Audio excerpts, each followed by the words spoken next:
Hello नमस्कार। आज का video is going to be covering the statutory updates and the judicial updates जो ICAI देती है। आईसीएआई आपको पता है अपनी वेबसाइट पे हर अटेम्प्ट से पहले statutory and judicial updates update करती है, तो वो अब मैं आप तक पहुंचा रहा हूं। वैसे तो मोस्ट ऑफ द पॉइंट्स हमने क्लासेस में कवर करे हुए हैं, पर ये वाले पॉइंट्स वो हैं जो इमीडिएट अगर दिमाग में आ जाए पेपर में, क्योंकि लेटेस्ट आए हैं, it will be easier to answer the questions. अब इसमें आईसीएआई ने इस बार से कुछ बदला है। क्या बदला? पहले क्या होता था, मई 24 के पेपर से पहले मई 24 के स्टैट्यूटरी अपडेट्स आते थे, जुडिशियल अपडेट्स आते थे, और फिर नवंबर 24 से पहले अलग अपडेट्स आते थे फॉर नवंबर। यानी एक बच्चे को अगर जिसने पहले पढ़ा हुआ है और मई के अपडेट्स नहीं करे, सिर्फ नवंबर के कर लिए, तो कुछ छूट जाते थे। आई थिंक इस बार आईसीएआई ने बहुत सही करा, उन्होंने एक ही फाइल में मई वाले भी डाल दिए और नवंबर वाले भी डाल दिए, because the year is the same and May वाले भी नवंबर में एप्लीकेबल हैं। तो मैं एक बार क्या कर रहा हूं, वो सारे करा रहा हूं ताकि आपको दो दो वीडियोस नहीं देखने पड़ेंगे। मैंने नवंबर 24 में जितने नए अपडेट्स आए हैं या जितने केस स्टडीज आए हैं, सारे यहां कवर कराएंगे। So without wasting time, let us go and look at the first one. ये है Mahal Anand filter system private limited, और आप देखोगे बच्चों सुप्रीम कोर्ट की जजमेंट्स है एंड सीए फाइनल के पेपर में खासकर latest judgments, you know, they have a likelihood of coming in the paper, तो इनको जरा ध्यान से सुनेंगे। और ये वाली जो फाइल है जो मैं यहां पर आपको स्क्रीन पे दिखा रहा हूं, यही फाइल आपको नीचे डिस्क्रिप्शन में मिल जाएगी with the you know annotations जो मैंने यहां पर लिखा है, वो सारा मिल जाएगा। तो हम पढ़ेंगे सारा, और साइड पे मैं एक समरी डाल दूंगा ताकि आपके लास्ट डे के लिए रिविजन आसान हो जाएगा। अब यहां पूछता है, सवाल पढ़ते हैं, can forgoing a security deposit to settle a dispute be considered as a revenue expenditure. So basically अगर मैं एसएससी लूं, एसएससी ने शायद कोई सिक्योरिटी डिपॉजिट दिया हुआ है, अभी पढ़ लेते हैं। सिक्योरिटी डिपॉजिट दिया और बाद में टू सेटल अ डिस्प्यूट, ये जो है वो फोरफिट हो गया, यानी ये जो तरीके से एक्स का लॉस हो गया, और वो कह रहा है कि मुझे इस लॉस का डिडक्शन दे दीजिए because it is a revenue loss. अब इस पे सुप्रीम कोर्ट जब बैठे तो उन्होंने क्या डिसीजन लिया? See as C final students और as tax consultants, as chartered accountants, हम लोग अपना ओपिनियन तब तक रखते हैं जब तक सुप्रीम कोर्ट ने अपना उस इंटरप्रिटेशनल इशू पे ओपिनियन नहीं दिया। एक बार सुप्रीम कोर्ट ने उस इंटरप्रिटेशन इशू पे अपना ओपिनियन दे दिया, अब आपका मेरा opinion is not relevant. So let us now understand the opinion and then learn it, क्योंकि पेपर में अगर सवाल आएगा तो you will have to give them the latest opinion. Sir क्या ये नाम याद रखने हैं? देखो, अगर रख सके तो नथिंग लाइक इट, पर अगर नहीं भी रखे तो आप लोग पेपर में स्मार्टली लिखाना, as per recent supreme court judgement या as decided by the honourable जज ऑफ द सुप्रीम कोर्ट, ये पॉइंट है which is similar to a recent judgement. तो even if you don't know the judgement, थोड़ा smartly, थोड़ा intelligently उसको present ऐसे करो कि एग्जामिनर को मजा तो आए तुम्हारा आंसर पढ़ के। अब कहता है, where the assessee sought to vacate certain leased premises, disputes arose, and to end the dispute with the lessor, the assessee agreed not to claim the security deposit of 5.80 crore. So I am assuming lessor को आपने बोला होगा कि भाई मैं 5-10 साल के लिए आपके साथ काम करूंगा, आपने सिक्योरिटी डिपॉजिट दिया 5.80 करोड़ का, लेकिन आप कहते हो यार बस अब आपका प्रेमिसेस हम यूज नहीं कर पाएंगे। तो लेसर कहता है यार मैंने तेरे को 10 साल के लिए दिया था, रेंट उसके हिसाब से करा था, तो तुम कहते हो अच्छा चले यार झगड़ा मुकाओ, let me forfeit this 5.80 crore.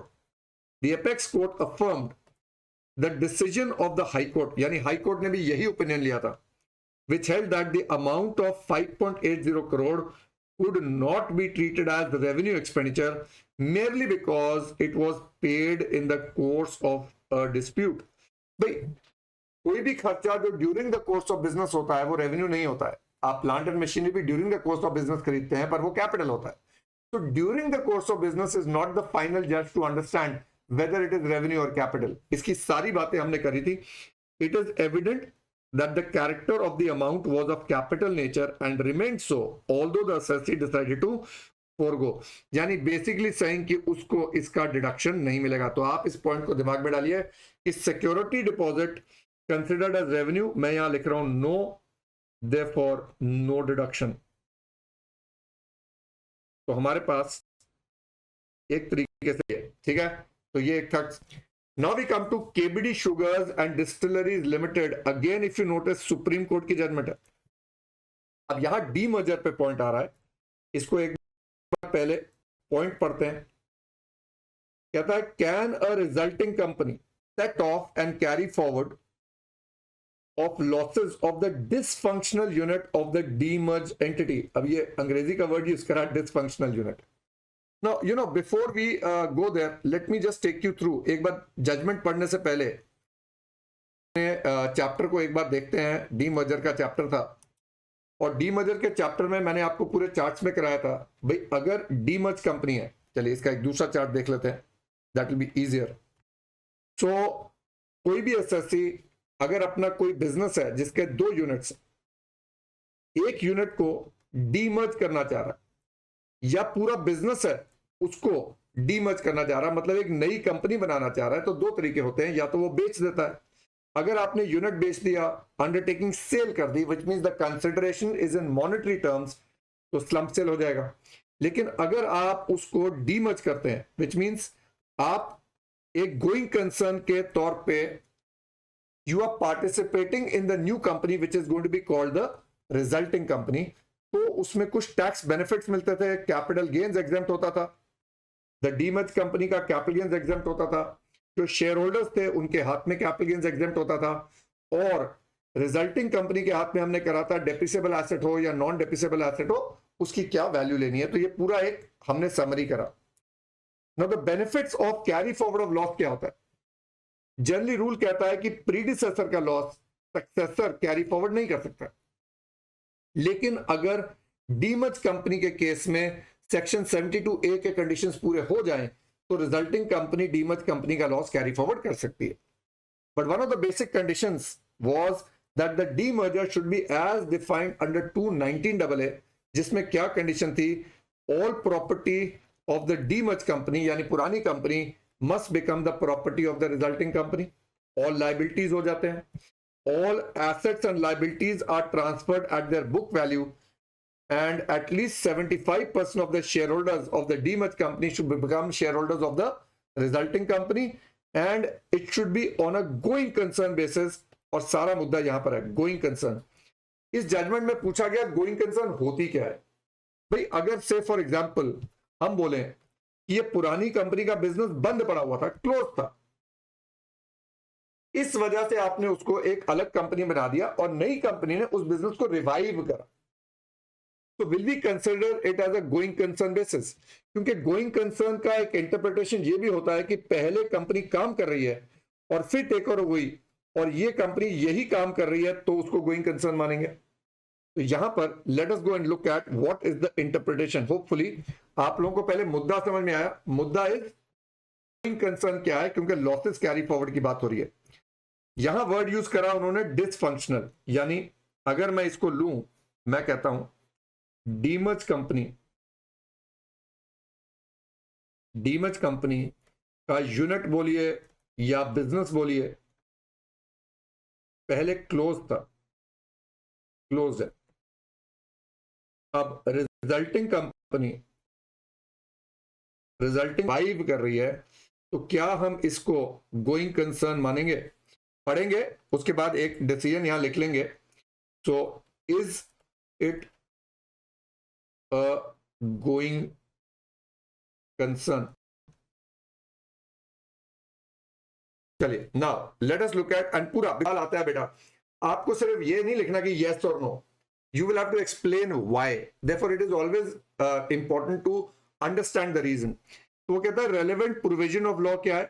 219AA का clause 6 जो मैंने अभी दिखाया, lays down a condition that demerger in relation to companies means transferred pursuant to scheme of arrangement under section 230 to 232 of the Companies Act by a demerged company of one or more of undertakings to any resulting company in such a manner that the transfer of the undertaking is on going concern basis.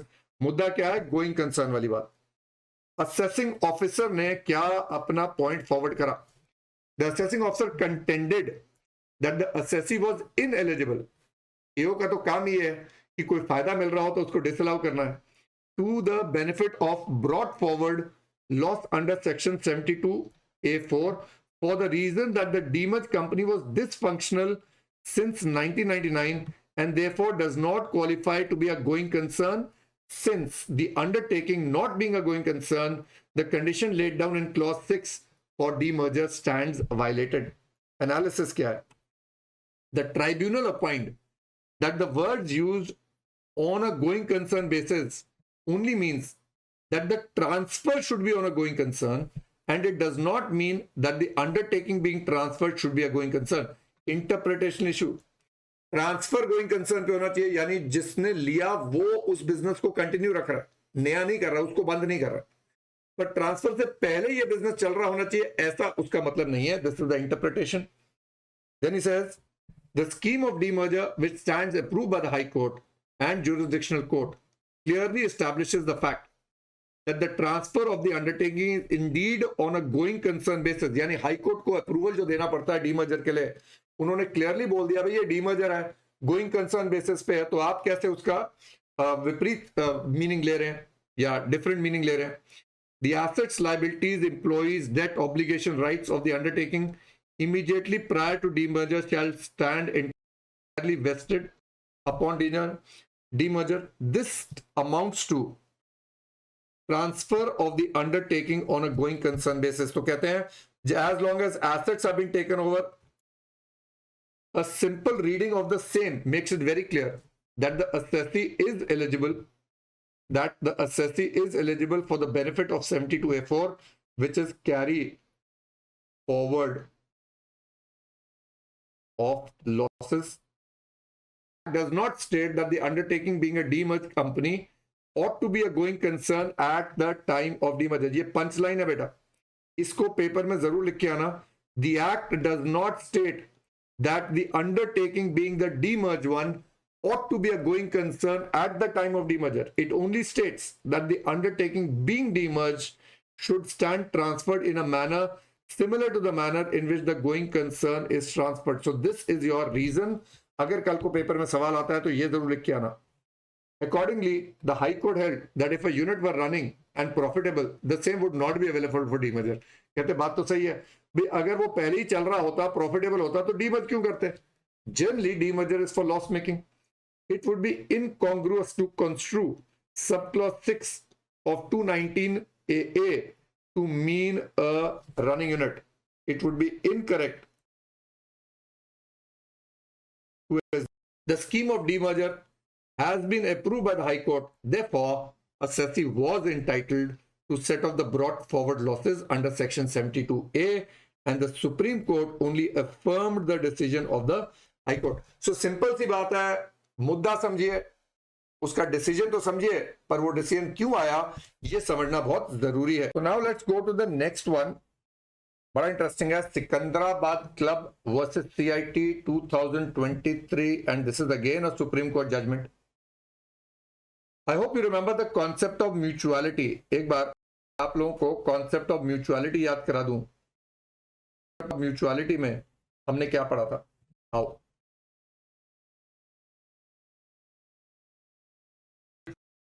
Mutual concerns when you are the contributors and the beneficiaries, और जो काम आप अलग नहीं कर रहे हो, मिलके कर रहे हो, बिजनेस एलिमेंट नहीं है. The contributaries and the beneficiaries are identifiable. मतलब अगर सिंपल भाषा में बात करें, रेजिडेंट वेलफेयर एसोसिएशन होती है. एक बिल्डिंग सोसाइटी इमेजिन करिए, उस बिल्डिंग सोसाइटी में जितने लोग घर के मालिक हैं वो लोग मिलके एक सोसाइटी बनाते हैं और सोसाइटी को कंट्रीब्यूशन करते हैं, और कंट्रीब्यूशन से पैसे से यूज होता है फॉर लेट्स से गार्डनर रख लिया, लिफ्ट का मेंटेनेंस हो गया, ओवरऑल मेंटेनेंस हो गया. अब ये जो एसोसिएशन है और जो मेंबर है ये आइडेंटिफाइबल एज ए क्लास. कोई बिजनेस थोड़े हो रहा है, आप जो काम अपनी सोसाइटी का अकेले करना चाह रहे थे मिलके कर रहे हैं बाकियों के साथ. तो ऐसी म्यूचुअल कंसर्न को इनकम टैक्स में जो मेंबर से इनकम होती है उस पर एग्जेम्पशन मिलता है। नाउ यहां पर हमने बात करी थी income from members in case of a mutual concern from non specific services, यानी जो नॉर्मल सर्विस है, जो एक तरीके से as a member of social clubs होता है। आप अगर किसी क्लब के मेंबर हैं तो बेसिकली क्या, आप घर पे तो बैडमिंटन कोर्ट बना नहीं सकते हैं, घर पे स्विमिंग पूल नहीं है, तो आप लोगों ने मिलकर एक क्लब बना लिया और वहां पर बैडमिंटन कोर्ट स्विमिंग पूल बना लिया और सारे मिलकर कंट्रीब्यूशन करते हैं और मेंबर्स जाके बेनिफिट लेते हैं। तो even a social club, Chandigarh club हो गया, जिमखाना क्लब हो गया, ये सारे क्लब्स क्या हो गए, म्यूचुअल कंसर्न होगी और उनकी इनकम फ्रॉम मेंबर्स जो होती है वो टैक्सेबल नहीं होती है। फ्रॉम आउटसाइडर्स जो थी वो टैक्सेबल होती है, चाहे आप म्यूचुअल कंसर्न हो या ना हो। तो यहां पर हमने बात करी थी और उस चक्कर में यहां पर एक केस लॉ भी मैंने करवाया था आपको, जिसके रिलेटेड एक और केस आया। वैसे तो हमने करा हुआ ये, बट चलिए let us do law based on the concept of mutuality. तो क्या बोल रहे हैं, does the principle of mutuality apply to interest income derived from FDs made with the banks by the club if such banks are members of the club? यानी अगर हम बात करें, ये एक सोशल क्लब है, ये एक सोशल क्लब है, लेट्स से बैंक का नाम ले लेते हैं, ICICI बैंक है। इस बैंक ने क्लब की मेंबरशिप ली हुई है ताकि बैंक के कुछ इंप्लॉइज जा सके। अब हमें बोला जा रहा है कि income earned from the members is exempt. अब इस सोशल क्लब ने क्या किया, बैंक के पास FD करा दी और उससे क्या मिल रहा है इनको, इंटरेस्ट मिल रहा है। अब ये क्लब कहता है भाई we are a mutual concern, तो हमारे को जो मेंबर से इनकम आ रही है, यानी ये जो इंटरेस्ट आ रहा है, ये एग्जेम्प्ट होना चाहिए under the concept of mutuality. But we did this case, this interest that is earned from the member is not as a member. आपने FD कराई है बैंक के साथ, अब ये जो इंटरेस्ट आ रहा है ये मेंबर होने के नाते नहीं आ रहा है, बैंक ने आपसे लोन लिया या बैंक में आपने डिपॉजिट करा और उसने इंटरेस्ट दिया, so this is not as a member, therefore this interest is not subject to the concept of mutuality. So facts of the case क्या है, Assessee Club deposited surplus funds as FDs, term deposits, with various banks who were club members. It claimed interest earned on such deposits as exempt from income tax, applying the principle of mutuality. The principle of mutuality works on a triple test: complete identity between the contributors and the participants, जैसे मैंने बोला, actions of the participant and contributors must be in furtherance of the mandate of the association. The mandate of the club is a question of fact that has to be determined from the memorandum. Club किस लिए बना है भाई, welfare association of housing society है या social club है, तो ऐसी चीजें मेमोरेंडम में लिखी होंगी। There must be no scope for profiteering by the contributors from a fund made by them, यानी there should be no element of business। इसका डिटेल डिस्कशन मैंने क्लास में कराया, पूरा अलग चैप्टर लिया था मैंने इसके ऊपर, which could only be expended or returned to themselves. Applying the above principles to the facts of the case, it was observed that in relation to the transactions, namely the deposit of surplus funds earned by the club in the banks which are members, the principle of mutuality applies till the stage of deposit of funds and would lose its application once the firms are deposited at fixed deposit in the bank. This is because the funds would be exposed to commercial banking operations, which means that the deposits could be used for lending to third parties and earning a higher interest thereon by paying a lower interest rate on fixed deposits to the club. The bank utilizing the funds of the club deposited in fixed deposits and receipts for the banking business would completely rupture the privity of mutuality, and as a result, the element of complete identity between the contributors and participants would be lost. Consequently, the first position or condition for claim of mutuality is not satisfied. If the surplus funds are not applied for the common purpose of the club or towards the benefit of the members of the club directly, but is invested with a third party who has the right to utilize the said funds, subject to payment of interest and repayment of principal when desired by the club, then in such an event, the club loses its control over the funds. Furthermore, as the bank utilizes the fixed deposit amounts for its banking business, the club's identity with the fund is compromised. The bank's ability to derive profit by lending the amount at a higher interest rate while applying a lower rate of interest on the fixed deposits made by the club further disrupts the essential identity between the contributors and participants in the mutual relationship. इतना लंबा explanation देने का obviously जरूरत नहीं है, simple सी बात है, आप 3 बातें लिखोगे. म्यूचुअलिटी तब होती है जब कॉन्ट्रीब्यूटर्स और बेनिफिशियरी सेम है, एलिमेंट ऑफ बिजनेस नहीं होना चाहिए, एंड जो आपके मेमोरेंडम में पर्पस लिखा है उस पर्पस के लिए म्यूचुअल कंसर्न काम कर रही है, म्यूचुअल कंसर्न बिजनेस नहीं कर रही है. एंड एज अ मेंबर जो आपको बेनिफिट मिल रहा है उस एक्टिविटी से अगर उस म्यूचुअल कंसर्न को प्रॉफिट होता है या कुछ सरप्लस बच जाता है, प्रॉफिट नहीं बोलेंगे, तो वो एग्जम्प्ट होता है. तो मैं अगर क्लब में मेंबरशिप फीस देता हूं या क्लब में रेस्टोरेंट में खाना खाता हूं और उसके लिए पैसा देता हूं, तो इट इज लाइक सेइंग कि मैं अपने घर पे खाना खा रहा हूं और मैं अपनी डाइनिंग टेबल पे जो खाना खा रहा हूं उसके लिए मैंने एक पिगी बैंक बनाया हुआ है और उसमें मैं पैसा डालता हूं, और एंड में अगर मैंने जो पैसा डाला और उससे जो खाने का खर्चा हुआ कुछ बच गया तो उस पर टैक्स थोड़ा लगाओगे, क्योंकि मैं तो अपने आप को ही कंट्रीब्यूट कर रहा हूं. यही कॉन्सेप्ट बड़ा हो जाता है जब सारे लोग मिलकर कंट्रीब्यूट करते हैं. सो club, a resident welfare association are mutual concerns, but the moment you are not dealing with the member as a member but dealing it with as a third party, a commercial entity, then the concept of mutuality on that transaction is lost. तो ये interest जो होगा ये taxable हो जाएगा. But अगर हम ये बोलते हैं, देखिए इसको थोड़ा सा आगे बोलते हैं, अगर इन्होंने अपने मेंबर्स को लोन दिया होता, लोन टू मेंबर्स, और मेंबर ने आपको इंटरेस्ट दिया होता, यानी क्लब की एक पॉलिसी है कि किसी मेंबर की अगर आर्थिक स्थिति खराब है, फाइनेंशियल पोजीशन गलत है, तो वो उस मेंबर को out of common funds loan देंगे और इंटरेस्ट आएगा.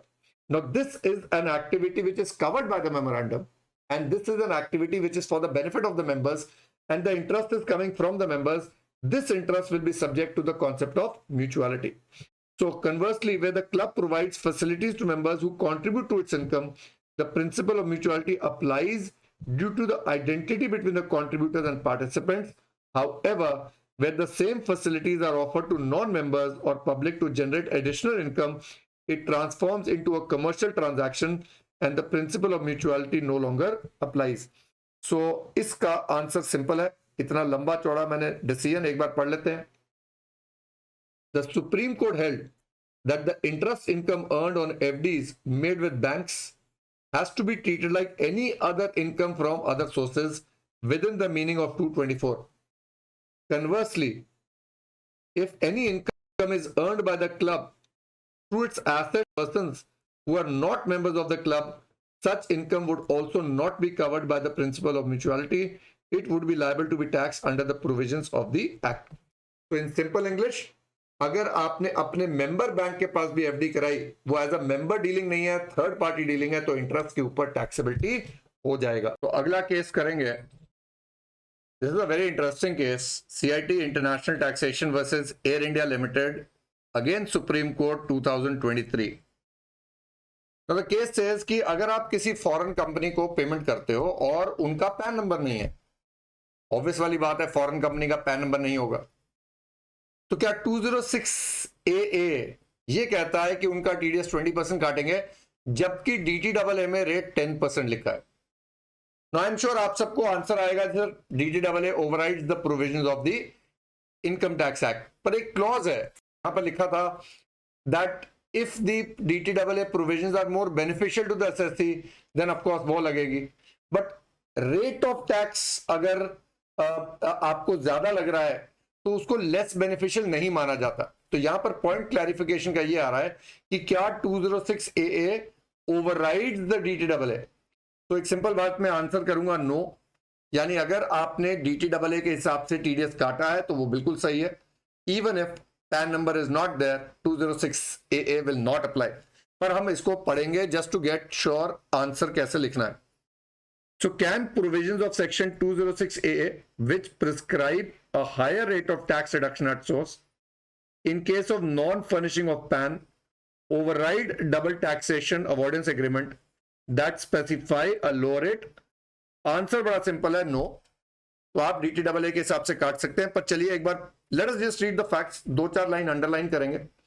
एंड ऑफ कोर्स ये वाली फाइल आपको डाउनलोड करके डिस्क्रिप्शन में मिलेगी, so that you can just go through it at the last moment. Assessee had taken engine on lease under an agreement with a foreign company. Assessee कौन है हमारा? Assessee is Air India Limited, यानी Air India Limited Indian company है, उन्होंने lease पे लिया foreign company से an engine. A tax resident of Netherlands having no permanent establishment in India. The foreign company obviously does not have a PAN number in India. The assessee company, Air India, deducted tax at source at 10% on the lease rental as per provisions contained in the DTAA between India and the Netherlands. However, revenue, यानी department वाले content करते हैं that in the absence of furnishing of PAN, the assessee was under an obligation to deduct tax at a higher rate following the provisions of 206 AA. Analysis. The High Court noted that 90 subsection 2 provides that provisions of DTAA would override the provisions of the Act in case where the provisions of DTAA are more beneficial to the assessee. तो आपको paper में ये coat करना है भाई, section 92 में ऐसा लिखा है, even the charging section of 4 and 5 of the Act which deal with the principle of ascertainment of total income are also subordinate to the principle given in 92. यानी section 4 and 5 which define the scope of income, वो भी 92 से override होते हैं। In so far as the applicability of scope, rate of taxation with respect to the impugned payments made to the non-resident is concerned, no fault can be found with the rate of taxation invoked based on DTAAs which prescribe for a beneficial rate of taxation. The provisions of tax withholding under 195 would apply only to sums that are chargeable to tax under the Act. The provisions of DTAA along with 459 and 1991 of the Act are relevant while applying provisions of tax deduction at source. Therefore, 206 AA cannot be understood to override the charging section 4 and 5. Accordingly, the High Court upheld the tribunal's ruling which held that where tax has been deducted on the strength of the more beneficial provisions of DTAAs, the provisions of section 206 AA cannot be invoked to insist on tax deduction having regard to the overriding nature of the provisions of 92. यानी आपको एक मुद्दे में क्या लिख के आना है कि 90 subsection 2 overrides section 4 and 5 which is chargeability section. Chargeability का सेक्शन है, उसको भी ओवरराइड कर रहा है। Therefore, it definitely overrides 206 AA, जहां पर आपका रेट ऑफ टैक्स जो है ज्यादा दिया। Supreme court upheld the decision of the High Court resulting in dismissal of the SLP filed by Revenue. Department ने स्पेशली पिटिशन फाइल करा, सुप्रीम कोर्ट ने डिसमिस करा। Now, this is a Delhi High Court judgment. मुद्दा again क्या है भाई, अगर pair है, let's say there is a pair और उसने पेई को पेमेंट कर दिया, टीडीएस काट लिया, यानी if the payment was let's say 10 lakh rupees, उसमें उसने 1 लाख रुपए डिडक्ट करके पेई को 9 लाख रुपए दिया। पेई ने ऑफ कोर्स उसको ग्रॉस अप करा, अपनी इनकम निकाली, जो भी टैक्स बना उसमें से इन्होंने क्रेडिट ले लिया टीडीएस का, विच इज 1 लाख रुपीस।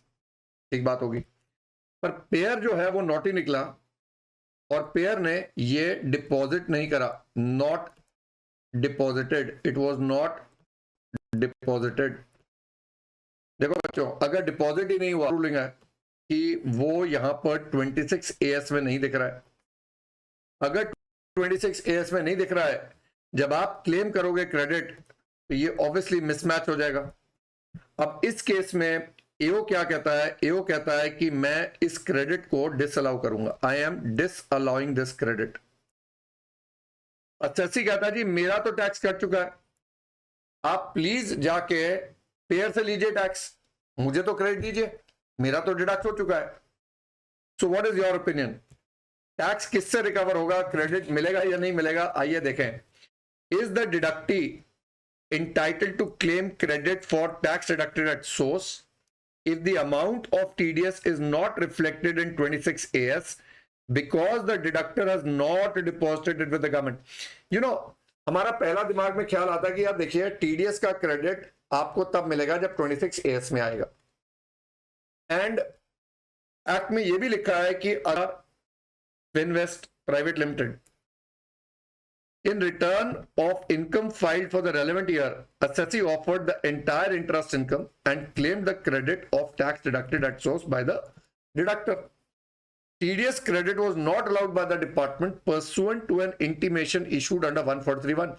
यानी वहां पर मिसमैच आ गया होगा तो 143(1) में हटा दिया, and an application filed under 154, तो assessee ने 154 में रेक्टिफिकेशन की एप्लीकेशन फाइल करी 143(1) के against. It was also rejected for the reason that TDS credit is not reflected in 26AS and consequently the said tax was recovered from the assessee himself. यानी जो tax है पेई से recover कर लिया गया. What are the relevant provisions of the law?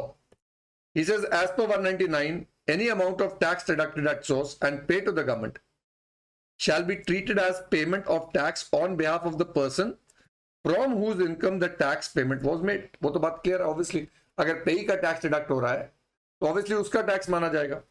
Section 205 provides that where tax is deductible at source the assessee shall not be called upon to pay the tax himself to the extent to which tax has been deducted from that income. तो यहां पर section 205 ने बोला कि भाई assessee को आप नहीं मांग सकते tax to the extent it has been deducted, it has been deducted from that income. The High Court, referring the decision of the Delhi High Court in Sanjay Sudan and Associates, emphasize that deduction of tax is one of the methods of collecting tax. The tax deducted at source is part of the assessee's income and therefore the gross amount is included in the total income and offered for tax. It is on this premise that tax deducted at source would have to be treated as tax paid on behalf of the assessee. ये बातें हमें पता है. 205 provides for restriction. So section 205 provides for restriction against direct demand on the assessee to the extent to which tax has been deducted from that income. Thus, no recovery of TDS can be made from the deductee. यानी हम अपने answer में अगर ये सवाल आता है तो हमें कौन सा सेक्शन कोट करना है? 205. और उसमें क्या बताना है कि भाई एक बार टीडीएस डिडक्ट कर लिया डिडक्टर ने तो आप डिडक्टी के अगेंस्ट डायरेक्ट डिमांड नहीं कर सकते, रिस्ट्रिक्शन डाला गया है. The amount retained against remittances made by the pair is nothing but tax which the assessee deductee has offered for tax by grossing up. If credit is not given, the department would end up doing indirectly what they cannot do directly, that is recover tax directly from the deductee. According to High Court, which held that section 199 cannot come in the way of the deductee in case the deductor has failed to deposit. Therefore, the deductee should be given credit for TDS, though it was not reflected in Form 26AS, and no recovery of TDS could be made from the assessee in terms of provisions of 205. I think this is a very important judgment. It lays to rest a lot of controversies. तो इस judgment को एक बार याद करिए, important है paper के लिए. The assessee had followed the regime put in place by the Act for collecting tax, though an agent deductor of the government, through the agent, the deductor of the government. The recovery proceeding could only be initiated against the deductor, as the deductor, who is an agent for collecting tax, had failed to deposit the tax with the government. Judgment important है, but remains to be seen if there is a Supreme Court judgment that is contrary to this. पर अभी के लिए obviously ये judgment को हम apply करेंगे, तो इसको थोड़ा एक important मान के चलिए for your papers. Okay, now we come to another one. This is again a very interesting, again Supreme Court judgment है 2024 की, Bharat cellular limited versus ACIT. अब ये क्या कह रहा है? देखिए, अगर लेट्स से भारतीय ये अपने एजेंट्स को सिम कार्ड देते हैं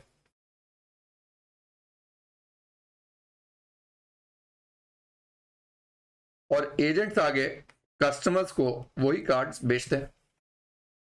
Now suppose MRP on the card is let's say 20 rupees और भारती ने सिम कार्ड दे दिया let's say 10 rupees के, and the agents can sell it at whatever price they want but not exceeding 20 rupees. तो agent ने किसी को 15 रुपए का बेचा, किसी को 18 का बेचा, किसी को 12 का बेचा, किसी को 10 का ही बेच दिया. अब ये जो एक्स्ट्रा इन्होंने कमाया, जो एजेंट ने कमाया over and above, is that commission? The question is, अगर ये कमीशन है then it will be subject to TDS under 194H. 194H. अब 194H कहता है there must be a agent relationship, तो जाके बनता है, और हमने इसके ऊपर बहुत सारे केस लॉ किए. तो इस वाले में answer would be of course no, पर हम ऑफ कोर्स डिटेल पढ़ेंगे कि उसको हमने सपोर्ट कैसे करना है. तो he says are cellular mobile telephone service providers required to deduct tax under 194H on the difference between the discounted price at which it sold startup kits and recharge vouchers to franchises or distributors and the sale price at which these products were subsequently sold by the franchise or distributors. The answer is no. मैं एक simple reason लिख देता हूं, बाद में detail पढ़ लेते हैं. Because principal to principal transaction है ये. This is principal to principal transaction, not covered under section 194H. तो पहली बात प्रिंसिपल टू प्रिंसिपल है. अब यहां एक बार रीड करते हैं what are the provisions of law that is going to be needed to support this. As per 194H, any person who is responsible for paying to a resident any income by way of commission, likha hai, not being insurance commission or brokerage, shall at the time of credit of such income to the account of the payee or at the time of payment of such income in cash or by issue of check or draft or any other mode deduct tax at the rate of 5%. तो ये हो गया section. In the explanation to 194H, commission और brokerage, चलिए ये main part जो आने वाला है, तो हमें इसको कोट करना पड़ेगा. शैल इंक्लूड पेमेंट रिसीव्ड और रिसीवेबल डायरेक्टली और इनडायरेक्टली. ये वर्ड एक्चुअली इस पे अटके हैं. By a person acting on behalf of another person for services rendered और for any services in the course of buying और सेलिंग ऑफ गुड्स और in relation to transaction relation to any asset, valuable article or thing or not being securities. So question ये है, commission or brokerage includes any payment received directly or indirectly by a person acting on behalf of another person. So ये जो 5 रुपए extra मिला, 8 रुपए extra मिला, can we say it is an indirect payment which is received by the agents, not from the principal but indirectly from the customers, and therefore it becomes commission. पहले मुद्दा समझिए वो किस पॉइंट पे कह रहा है. कह रहा है ये indirectly receive from the principal है, तो इस पे टीडीएस कटना चाहिए. Analysis and decision. The obligation to deduct tax under 194H arises only when there is a legal relationship of principal and agent is established. और हमने एडवर्टाइजमेंट वाला प्रसार भारती वाला केस भी करा था, सिमिलर लाइंस पे था. Agency is the triangular relationship between principal, agent and third party. To decide whether a contracting party acts for himself as an independent contractor and not as an agent, it needs to be examined whether in the course of work he intends to make profits for himself or is entitled to receive a pre-arranged remuneration. ये बड़ी interesting सी बात है, important सी बात है. Pre-arranged remuneration. If the party concerned, और यहां बात करें डिस्ट्रीब्यूटर्स की और फ्रेंचाइजीज की, about acting for himself and making the maximum profit possible, he is usually regarded as a buyer or an independent contractor and not as an agent. यानी अगर आपने वो सामान खरीद लिया और अब आप मैक्सिमम प्रॉफिट के लिए बेचेंगे, आपने 10 रुपए का खरीदा, आप कोशिश करेंगे कि 20 का खरीदेंगे क्योंकि आपने डिस्काउंटेड खरीदा है, तो आप प्रिंसिपल टू प्रिंसिपल ट्रांजैक्शन में है, प्रिंसिपल टू एजेंट नहीं है. The legal position of a distributor is generally regarded as different from that of an agent. The distributor buys the goods on his account and sells them in his territory. The profit made is the margin of difference between the purchase price and sale price. ठीक है. Unlike an agent, he does not act as a communicator or creator of a relationship between the principal and a third party. Based on perusal of the agreement, ये मैंने बोला था, facts of the case, what are the terms of the agreement? Based on perusal of the agreement, agreement पढ़ने के बाद between the assessee and distributors, the franchise paid the discounted price regardless of and even before the prepaid products being sold and transferred to the retailers or the actual customer. The franchise was free to sell the prepaid products at any price below the price printed on the pack, that is the MRP. Therefore, the franchise distributor determined his own profits. उसको ये नहीं बोला था कि तू इतने का बेचेगा और हम तेरे को इतना देंगे. उसने बोला था तुम इतने का खरीदो और जितने मर्जी का बेचो. मुद्दा ये है और ये पॉइंट आपको आंसर में हाईलाइट करना पड़ेगा. सो मैं इसके आगे बस एंड में एक कंक्लूजन पढ़ लेते हैं.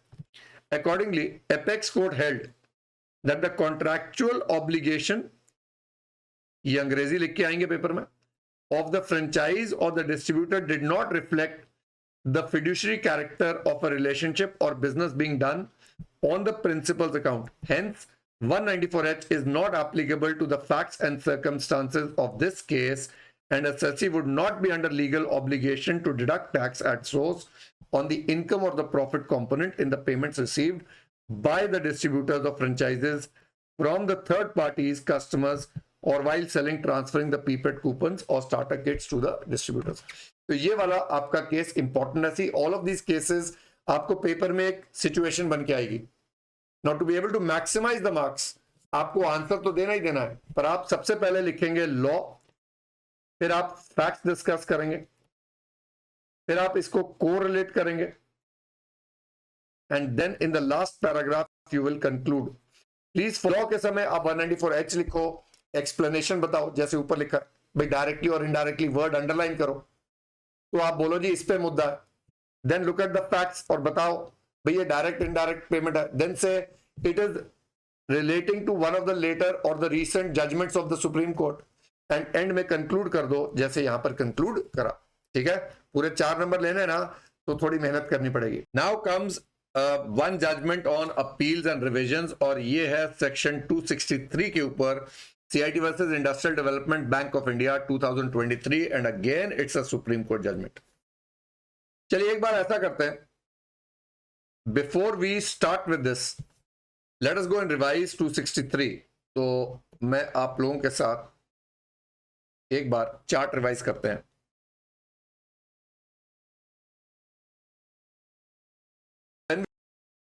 You know the time periods are very important. हमने कुछ केस लॉस भी करे थे, पर हमने कहा था 263 में CIT सुओ मोटो कितनी देर में कर सकता है. तो हमने कहा था जिस दिन ऑर्डर ऑफ द AO पास होता है, end of the year of passing of the order of the AO, 2 more years suo motu revision के लिए, विच बेसिकली मीन्स कि अगर AO ने ऑर्डर पास किया है on 2 March 20, end of the year becomes 31 March 20, 2 more years मतलब 31 March 22 तक CIT उस ऑर्डर को रिवाइज कर सकता है सुओ मोटो. ये हो गया हमारा law as regard suo moto. क्योंकि इसके ऊपर पॉइंट बेस्ड है तो let us just revise this. पर इसमें 2-4 बातें हुई थी. मैंने आपको प्रिंसिपल ऑफ पार्शियल मर्जर कराया था.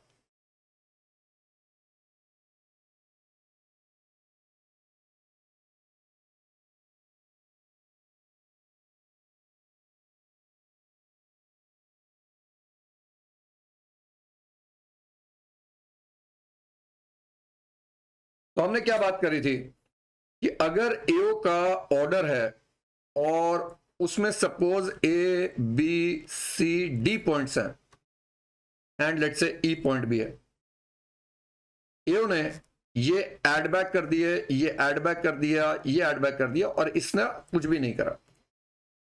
यानी कोई डिडक्शंस है, ये मान लो ABCD डिडक्शंस है. जब रिटर्न भरी थी तो असेसी ने सारी क्लेम करी थी, तो रिटर्न ऑफ इनकम में असेसी ने ये सारी डिडक्शंस क्लेम करी हुई हैं. एओ ने 3 डिसअलाउ कर दी, 2 छोड़ दी। अब आपने एज एन एसएससी इन 2 पॉइंट्स के लिए सीआईटी अपील्स में अपील कर दी। अब सीआईटी को लग रहा है कि ये वाला जो पॉइंट है, ये जो एओ ने छोड़ दिया था, इसको भी एड बैक करना चाहिए था। यानी उसको लग रहा है the order of the AO is prejudicial to the revenue, he wants to revise the order. तो करिए। अभी टाइम पीरियड कब से शुरू होगा? सीआईटी अपील्स का जो ऑर्डर आया, उस ऑर्डर के एंड ऑफ द ईयर से 2 साल और, बिकॉज CIT appeals का order partially merges with the order of the AO. So will the time period start from the order of the CIT appeals or will it start from the order of the AO? Remember, जिस point पे CIT इसको prejudicial मान रहा है, disallow कर रहा है, वो कौन से ऑर्डर में था? वो AO के ऑर्डर में था। तो अगर वो AO के ऑर्डर में था तो टाइम पीरियड कब से शुरू होना चाहिए? AO के ऑर्डर से। अब इस पे देखते हैं। Now based on that, let us come and look at this point. For exercising the powers under 263 reckoned from the date of passing original, अच्छा जी, assessment order rather than the date of the reassessment order for the issues covered under the original assessment but not covered under the reassessment proceedings. अब ये interesting बात होगी, हल्का सा फर्क है। अब यहां पर ऑर्डर एओ का ही है। Let's say order is under 143 और इस ऑर्डर में A B C D E वही ले लेते हैं। ये वाले एड बैक हो गए थे, ये वाले छोड़ दिए थे। अब एओ ने इस केस को खुद एओ ने रीअसेसमेंट में 147 में ले लिया और 147 में लेट्स से कोई पॉइंट एफ है या पॉइंट जी है, उसके ऊपर रीअसेसमेंट हुआ। अब सीआईटी जो है रिवाइज करना चाह रहा है अंडर 263। किन पॉइंट्स पे रिवाइज करना चाह रहा है? अगर इन पॉइंट्स पे रिवाइज करना चाह रहा है तो टाइम पीरियड शायद इस ऑर्डर से लेंगे, पर अगर इन पॉइंट्स पे रिवाइज करना चाह रहा है then remember the time period should start from the original order. तो ये वाला मुद्दा है। So let us see what the judgment says. आइए। So section 263 provides that where the principal, अभी लॉ लिखेंगे, ये relevant provision of the law बताया जो मैंने अभी आपको करवा दिया, तो I don't think we will read that। और यहां लिखा हुआ है 2 years from the end of the year in which the order sought to be revised was passed। Your main punch word over here will be order sought to be revised। भाई कौन से order को आप revise कर रहे हैं? As observed and held by the court in the earlier decisions, once an order of assessment is reopened, the previous order of assessment will be held to be set aside. The whole proceedings will start afresh, but the same does not mean that even when the subject matter of reassessment is distinct and different, the entire proceeding will be deemed reopened। ये important बात है। देखो, कहते हैं एक बार reassessment हो गई तो हम पुरानी असेसमेंट को खत्म करके रीअसेसमेंट को मानेंगे, पर इसका यह मतलब नहीं कि सारे मुद्दे नए हो गए। It means that only in a case where the issues before the commissioner at the time of exercising the powers under 263 relate to the subject matter of reassessment would the limitation मतलब time period start from the date of the reassessment order. However if the subject matter, यानी जो point CIT ले रहे हैं revision में of the reassessment is distinct and different, in that case the relevant date for the purpose of determining the period of limitation for exercising powers under 263 would be from the date of the original order. तो I think ये point clear है, जो अभी ऊपर हमने करा वहीं से होगा, डिसीजन यही है। तो ये इंटरेस्टिंग पॉइंट था, again very important for the papers. तो the next one, GoDaddy। What does GoDaddy do? चलिए पहले मैं आपको इंटरनेट के बारे में थोड़ा सा बता दूं। जो भी आपका डोमेन नेम होता है, डोमेन नेम, अब मेरे को डोमेन नेम चाहिए अरविंद तुली classes.com। तो ये डोमेन नेम जो है ये मैं खरीद सकता हूं किससे? तो मैं जाता हूं GoDaddy के पास। GoDaddy, तो GoDaddy के पास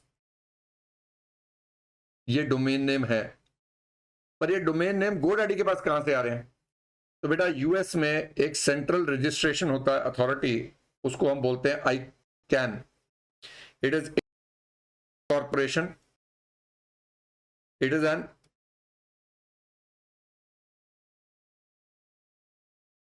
accredited registrar, यानी GoDaddy जो है accredited authorized registrar for internet corporation for assigned names and numbers, which is ICANN. Now मैंने GoDaddy से इस डोमेन नेम को यूज करने के लिए राइट लिया और मैंने GoDaddy को पैसा दिया. सपोज मैंने इनको दिया 2000 रुपीज पर एनम. अब इसमें से GoDaddy आगे ICANN को कुछ पैसा देगा, क्योंकि बेसिकली क्या है, शेयर दे रहे. But have I bought the domain name? I have a right to use the domain name. What has GoDaddy done? They have given me a right to use the domain name. अब सवाल ये आता है, जब मैं website बनाऊंगा, let's say मैंने जाके वेबसाइट बनाई on a server of a site called wix.com. Basically मैंने यहां पर स्पेस पे करी 4 GB, 6 GB, 10 GB. So I'm paying for use of digital space, and then I will link this website with the IP address of this particular server. और यहां जो central registry है, यहां पर IP एड्रेस, यानी ये वाला IP address with arvindtuliclasses.com link हो जाएगा और ये ICANN के पास आ जाएगा. भाई ये जो IP, ये जो डोमेन नेम है, ये कौन सी वेबसाइट के साथ लिंक्ड है. ये पूरा सिस्टम है, पर इसका इनकम टैक्स से क्या लेना देना. अब सवाल ये उठता है कि ये जो पेमेंट कर रहे हैं, is this royalty? Because if it is royalty then इस पे TDS कटेगा. तो we are going to look at whether it is royalty और नॉट. आइए, GoDaddy LLC versus ACIT, it's a Delhi High Court judgment. Whether the fees received by a foreign company as consideration towards providing domain name registration services amounts to royalty under section 916. Now, the assessee is based in USA and does not have PE or fixed place of business in India. Assessee हमारे लिए GoDaddy है भाई. It is an accredited registrar for the Internet Corporation for assigned name, यानी उनका एक authorized agent है जो उनके behalf पे, because all domain names will be owned by ICANN and GoDaddy is only selling those names or the right to use the names for a period for a fees. The assessee provides the services such as domain name registration, website design, web hosting, and charges a fees from its customers. Fees for facilitating domain name registration is shared 3 ways. Part of the fees received from customers is kept by the assessee, whereas the remaining portion is shared with ICANN and the registry. The assessing officer categorized the fees received for providing domain name registration services as royalty under 916, and as per Article 12 of India-US DTAA, on the ground that the same was for rights to use or use of servers maintained by the appellant in the country. The tribunal also concurred that the consideration received is royalty, but on the ground that it involved right to use or use of a trademark. अब आते हैं relevant provisions of law. As per explanation 2, royalty means consideration including lump sum, but excluding any consideration which would be income chargeable under capital gains. वो बात सही है. Right to use के लिए अगर आप कुछ पैसा आ रहा है, right to use an asset which could be a tangible asset or an intangible asset. यानी अगर मेरे पास कोई asset है, ध्यान से सुनिएगा, अगर मेरे पास कोई asset है जो मैं आपको use के लिए दे रहा हूं, तो उसके लिए जो मुझे पैसा आ रहा है वो रॉयल्टी है.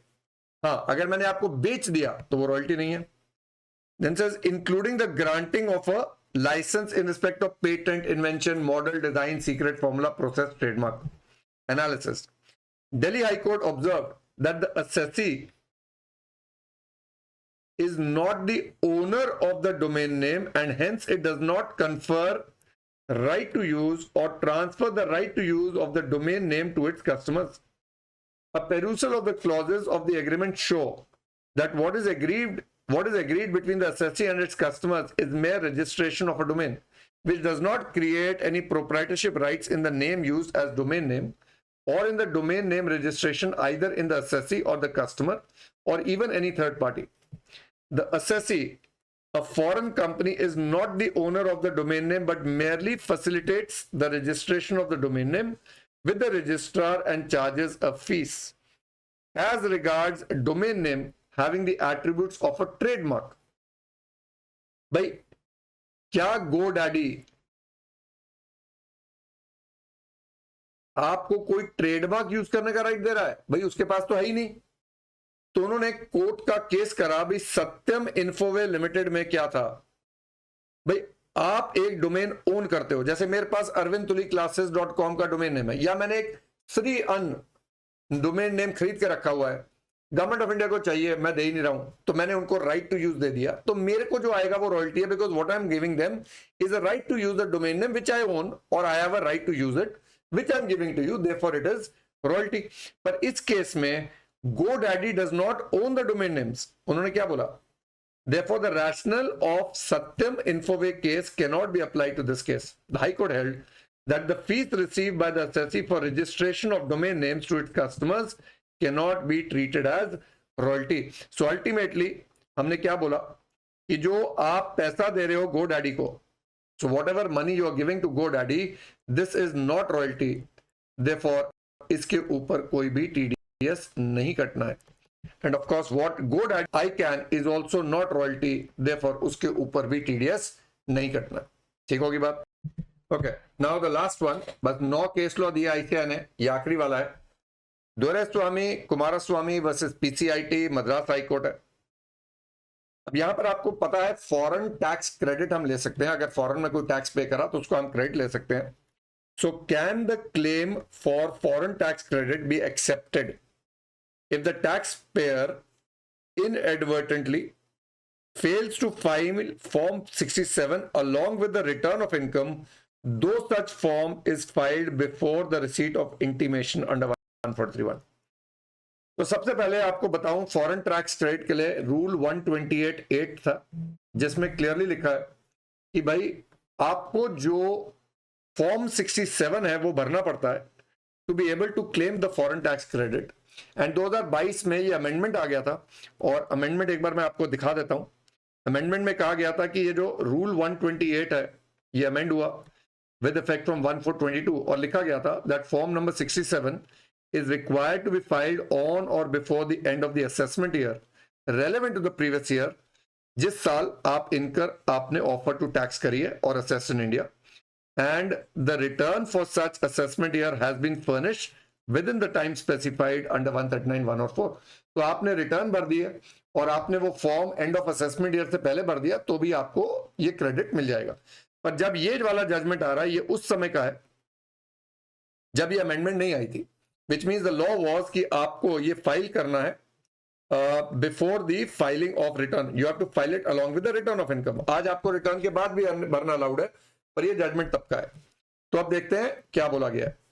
So he says 128(8) credit of any foreign tax is allowed on furnishing the specified documents, a statement of income from the country or specified territory outside India offered for tax for the previous year। तो जिस साल आप वो बाहर वाली income को offer कर रहे हो उस साल का आपने क्रेडिट लेना है और आपको एक फॉर्म 67 भरना है। Erstwhile rule, पुराना rule provides that the statement in Form 67 is required to be furnished on or before the due date specified for furnishing the return of income under 139(1) in the manner specified for furnishing of such return of income।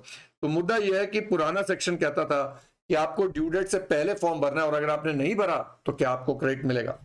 Analysis, high court relied upon the decision of supreme court in CIT versus GM Knitting Industries Private Limited, wherein the apex court held that even if the form, ये खत्म हो गया अभी पर पुराना ये था, was not filed along with the return of income but the same was filed during the assessment proceedings and before the final order of assessment was passed, that would be sufficient compliance। यानी पहले भी supreme court ने बोला था literally मत लीजिए, अगर उसने असेसमेंट प्रोसीडिंग कंप्लीट होने से पहले भी भर दिया यार तो भी ठीक है। अकॉर्डिंगली इस जजमेंट में भी हाई कोर्ट ने क्या बोला है, दैट अगर आपने फॉर्म 67 बिफोर इंटीमेशन कर दिया है, therefore filing of form for foreign tax credit in terms of rule 128 is only directory in nature. The rule is only for implementation of the provisions and it will always be directory. Therefore in the present case the claim of foreign tax credit cannot be denied. So ये हो गए जो case clause ICI ने बोले, और अगर इनसे मिलते जुलते फैक्ट्स आ गए तो जैसे मैंने जो पॉइंट्स हाईलाइट करे हैं वो जरूर लिख के आना, because the idea is not just to get 2 marks or 1 mark. Idea is to get all 4 marks.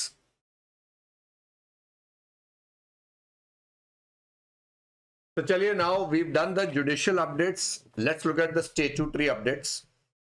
So ये नवंबर के लिए अगेन जो फाइल दी है, मई में जो फाइल आई थी और जो नवंबर के अपडेट्स है मिला के एक फाइल कर दी है, so that again you don't have to keep looking at 2 files for the updates. तो यहां पर कैपिटल गेन्स में है, असेसमेंट ऑफ ट्रस्ट में है, तो कुछ अपडेट्स हैं, चलिए एक एक करके let's look at each one of them. Now capital gains की बात करते हैं. There is a section 47(7)(a)(b). इसमें क्या था, अगर कोई भी ट्रांसफर हो रहा है कैपिटल एसेट का, बीइंग बॉन्ड और GDR refer to in 115AC, or rupee denominated bond of an Indian company or a derivative or any other security as may be notified. तो उन्होंने बोला था जो ट्रांसफर हुआ है वो एक नॉन रेजिडेंट ने करा है. कहां करा है, एक रिकॉग्नाइज्ड स्टॉक एक्सचेंज पे करा है. ये कहां लोकेटेड है, इन एनी IFSC, तो उसको हम टैक्स नहीं लगाएंगे. सो सिंपल इंग्लिश में, अगर कोई नॉन रेजिडेंट किसी रिकॉग्नाइज्ड स्टॉक एक्सचेंज में on a recognized stock exchange in a IFSC में वो ट्रांसफर करता है. क्या क्या ट्रांसफर कर रहा है एक एक करके दोबारा देखते हैं. जीडीआर ट्रांसफर कर रहे हैं, रुपी डिनोमिनेटेड बॉन्ड ट्रांसफर हो रहा है, डेरिवेटिव हो रहा है, या कोई भी सिक्योरिटी एज में बी नोटिफाइड. अब यहां नोटिफाइड वाली सिक्योरिटीज में एक लिस्ट और ऐड हो गई है, उन्होंने नोटिफाई करा. यूनिट्स ऑफ इन्वेस्टमेंट ट्रस्ट, रीट्स और इन्वेट्स के यूनिट्स आ गए. सो पहले जीडीआर भी थे, बॉन्ड्स भी थे, रुपी डिनोमिनेटेड बॉन्ड्स हो गए और डेरिवेटिव्स हो गए. And now we have units of REITs and InvITs. Units of a scheme which is a scheme or fund management entity launched under IFSC authority, यानी फंड मैनेजमेंट रेगुलेशंस एक्ट के अंदर कोई भी स्कीम के units हो गए. Units of exchange traded fund launched under IFSC authority. So ये 2 units हो गए और एक यूनिट्स ऑफ रीट हो गए. 3 यूनिट्स जो है वो नोटिफाई कर दिए. बहुत इंपॉर्टेंट नहीं है पर चलिए पढ़ लिया हमने. Charitable trust always happens to be one of the more important chapters. इतने सारे अमेंडमेंट्स आए हैं, इतना कुछ हो गया, और जो पॉइंट अभी हम करेंगे ना, it's a very interesting point. हमने करा हुआ है पर उसके लिए क्लैरिफिकेशन आया. चलिए आइए, सबसे पहली बात आपको याद होगा, सेंट्रल गवर्नमेंट ने कुछ इन्वेस्टमेंट के परमिसेबल मोड्स बताए हुए हैं अंडर सेक्शन 11(5). के मोड्स हैं, हमें पता है. उसके अंदर लैंड एंड बिल्डिंग है, कुछ गवर्नमेंट बॉन्ड्स वगैरह होते हैं जिनमें आप इन्वेस्ट कर सकते हैं.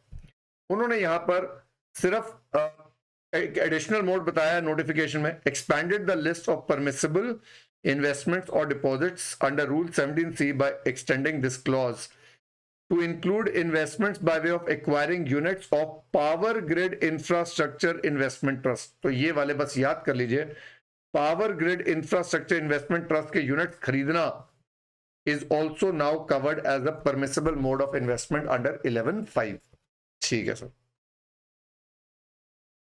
Okay, this is an interesting point. यहां पर एक बार let us first understand amendment क्या आया था और उसके बाद ये क्लैरिफिकेशन क्यों आया.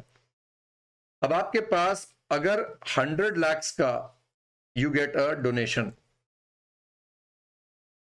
और यू हैव योर रिसीट्स, जो भी है, आप क्या किसी और ट्रस्ट को डोनेट कर सकते हैं? Can I donate to another trust? मैं किसी और ट्रस्ट को डोनेट करके can I claim 100 as application? तो हमने कहा था ये अब 85 एज एप्लीकेशन होगा, और यहां पर 15 जो है इज गोइंग टू बी ये आपका जो डिडक्शन होता है एक, और आपको पता है ये वाले भी अंडर सेक्शन 11(5) की सिक्योरिटीज में इन्वेस्ट करना पड़ता है, और अगर नहीं करते तो बहुत सारी प्रॉब्लम्स हो जाती है।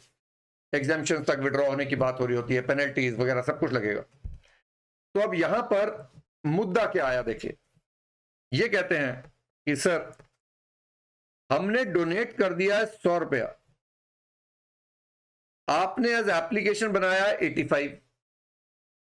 ठीक बात है, ये क्यों आया था ये भी मैंने समझाया था, बिकॉज अदरवाइज लोग एक ट्रस्ट से दूसरी ट्रस्ट को डोनेट करके, तीसरी को डोनेट करके, चौथी को डोनेट करके पूरा एग्जाम्पल ले लेते थे।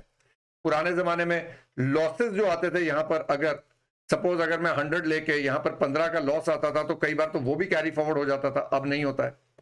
तो all these provisions have been added to try and plug the loopholes to avoid conversion of black money to white money. ये सारी बातें हमने ड्यूरिंग क्लासेस करी हुई हैं।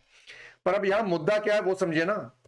वो कहते हैं सर ये 15 रुपए जो है ये हमारे पास है तो है नहीं, 100 आए थे, 100 हमने डोनेट कर दिए, हमारे को टैक्स नहीं लगा, सब कुछ सही है सर, पर सर ये 15 हमारे पास है नहीं ना, अब इनको 11(5) की सिक्योरिटी में इन्वेस्ट कैसे करें।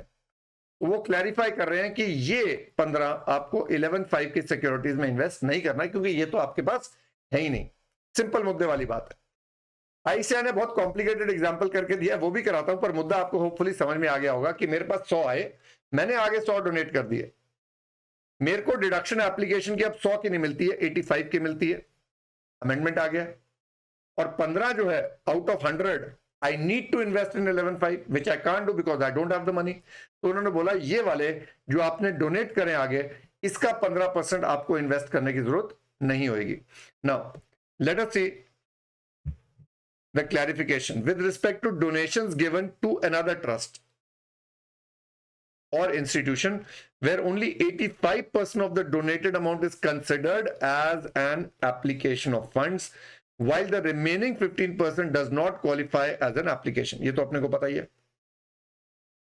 मैं पूरा पढ़ूंगा पर उसमें से मुद्दा मैंने ऑलरेडी समझा दिया है, एक एग्जांपल करेंगे एंड समराइज कर लेते हैं।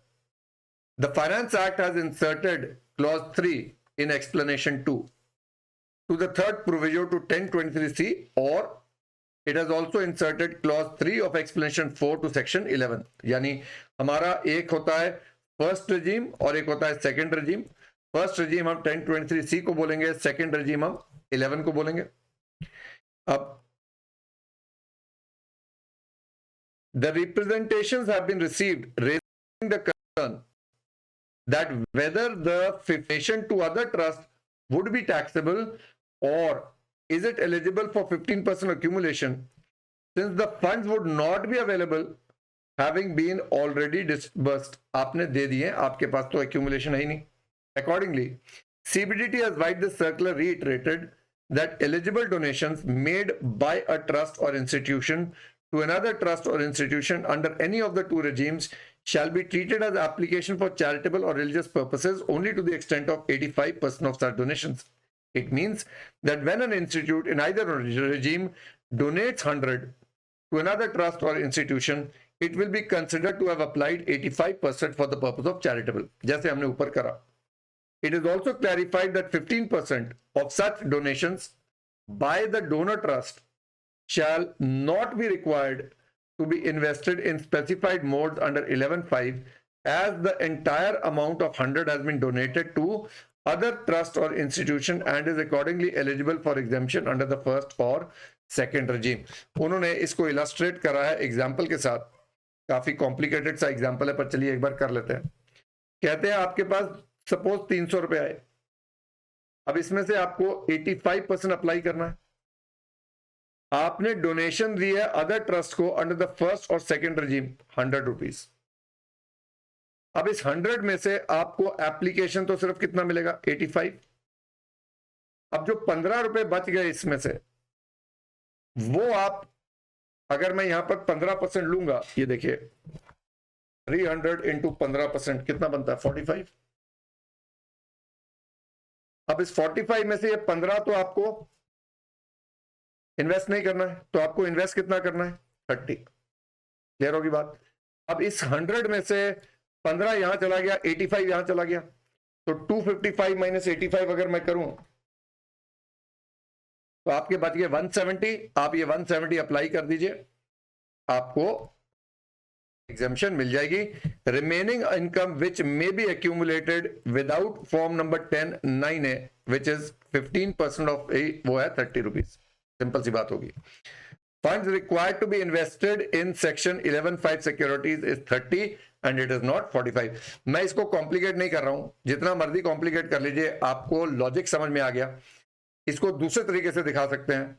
अगर मैं इस 300 के 2 हिस्से कर दूं, भाई जितना आपने डोनेट करा अलग ले लेते हैं, इसको अलग ले लेते हैं।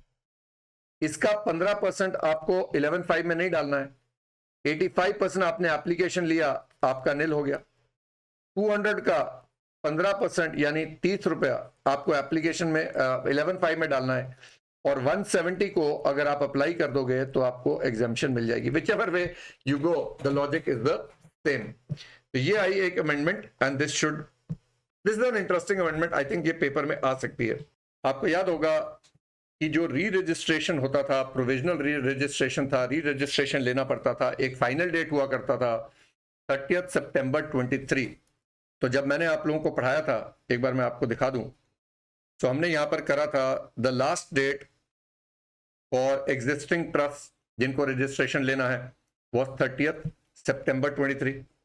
यहां पर भी अगर हम करें प्रोविजनली रजिस्टर्ड है, उनको फाइनल रजिस्ट्रेशन वो 30 सितंबर 23। अब द ओनली डिफरेंस इज इसको डेट को एक्सटेंड कर दिया गया है and it has now become 30 June 24। तो ये एक्सटेंड होता जा रहा है।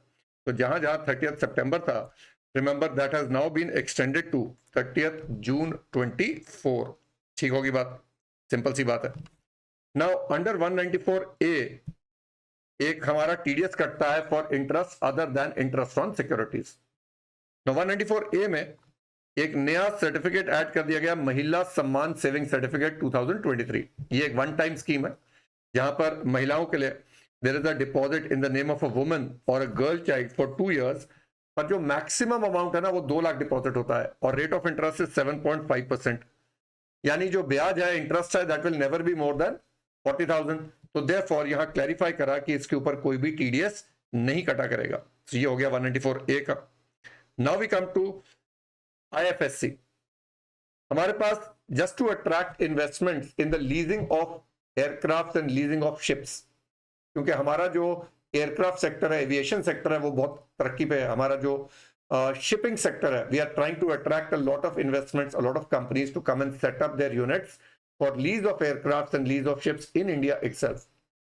तो अगर हमारा IFSC में कोई कंपनी है जो लीज ऑफ एयरक्राफ्ट कर रही है, वो डिविडेंड देती है to another company which is also into leasing of aircraft, and similarly एक कंपनी है जो रेंट देती है for lease of ships to another company which is in the business of leasing of ships, उनके ऊपर जो है डिविडेंड के ऊपर टीडीएस नहीं कटेगा और लीज रेंट के ऊपर टीडीएस नहीं कटेगा, ऐसा बोला गया है।